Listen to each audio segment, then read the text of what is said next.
ਵਾਹ ਉਹ ਮੇਰਿਆ ਮਾਲਕਾ, ਲੱਖੋਂ ਕੱਖ ਕਰਨਾ ਏ, ਕੱਖੋਂ ਲੱਖ ਕਰਨਾ ਏ। ਉਹਦੀ ਚੱਲਦਾ ਨਹੀਂ ਕੋਈ ਚਾਲ ਜੱਗ ਤੇ, ਜਿਹਦੇ ਵੱਲ ਦਾ ਤੂੰ ਫਿਰ ਪੱਖ ਕਰਨਾ ਏ।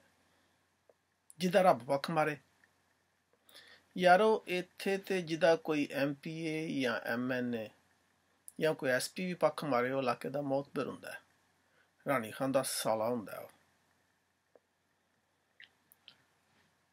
ਤੇ ਜਿਹਦਾ ਰੱਬ ਪੱਖ ਮਾਰੇ ਉਹ ਹਿਟਲਰ ਹੁੰਦਾ ਹੈ, ਚੰਗੇਜ਼ ਖਾਨ ਹੁੰਦਾ ਹੈ।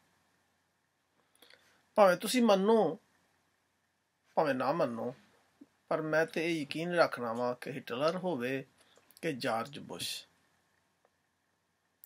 ਇਹਨਾਂ ਭਾਵੇਂ ਦੁਨੀਆ ਨੂੰ ਵਖਤ ਹੀ ਪਾਇਆ, ਪਰ ਉਸ ਦੌਰ ਵਿੱਚ ਇਹਨਾਂ ਦੇ ਪਿੱਛੇ ਰੱਬ ਦੀ ਤਾਕਤ ਸੀ, ਰੱਬ ਦਾ ਪੱਖ ਸੀ। ਮੈਂ ਆਖਣਾ ਵਾ ਕਿ ਕਦੀ ਰੱਬ ਮੇਰਾ ਪੱਖ ਮਾਰੇ ਤੇ ਕਿਸੇ ਮੁਲਕ ਦਾ ਵੀਜ਼ਾ ਕੀ, ਕਿਸੇ ਮੁਲਕ ਦੀ ਕੌਮੀਅਤ ਦੀ ਕੀ ਦੁਆ ਮੰਗਣੀ ਹੈ। ਰੱਬ ਪੱਖ ਤੇ ਮਾਰੇ, ਮੈਂ ਉਸ ਮੁਲਕ ਦਾ ਹੀ ਸੌਦਾ ਮਾਰ ਲਾਂ, ਮੁਲਕ ਹੀ ਖਰੀਦ ਲਵਾਂ। ਬਸ ਜ਼ਰਾ ਜਿਹਾ ਹੀ ਸਹੀ, ਬਸ ਜਰਾ ਜਿਹਾ ਹੀ ਸਹੀ, ਥੋੜਾ ਜਿਹਾ ਹੀ ਸਹੀ, ਰੱਬ ਮੇਰਾ ਪੱਖ ਤੇ ਮਾਰੇ। ਜਿਹਦਾ ਰੱਬ ਨੇ ਪੱਖ ਮਾਰਿਆ ਉਸ ਦਾ ਨਾਂ ਇੱਕ ਜ਼ਮਾਨਾ ਜਾਣਦਾ ਹੈ।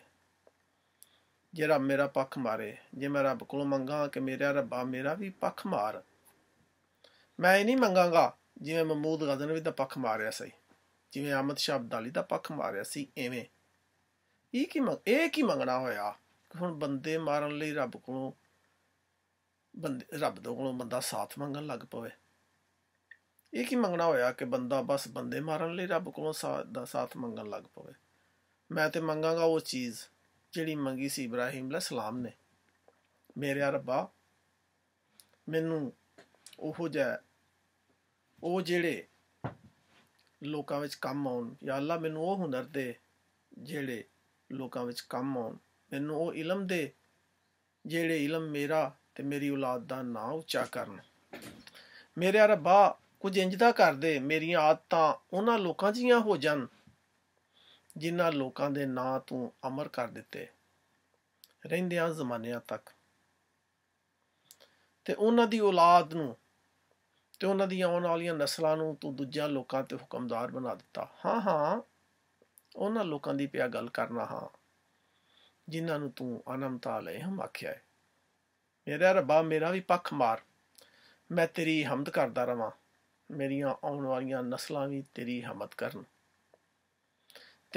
ਕਰਨ ਤੇ ਜ਼ਮਾਨੇ ਵਿੱਚ ਹਰ ਜ਼ਮਾਨੇ ਵਿੱਚ ਸਰ ਕੱਢਦੇ ਹੋਏ ਲੋਕ ਹੋਣ। ਮੇਰੇ ਰੱਬਾ ਮੇਰਾ ਵੀ ਪੱਖ ਮਾਰ, ਤੇਰੀ ਮਿਹਰਬਾਨੀ, ਆਮੀਨ।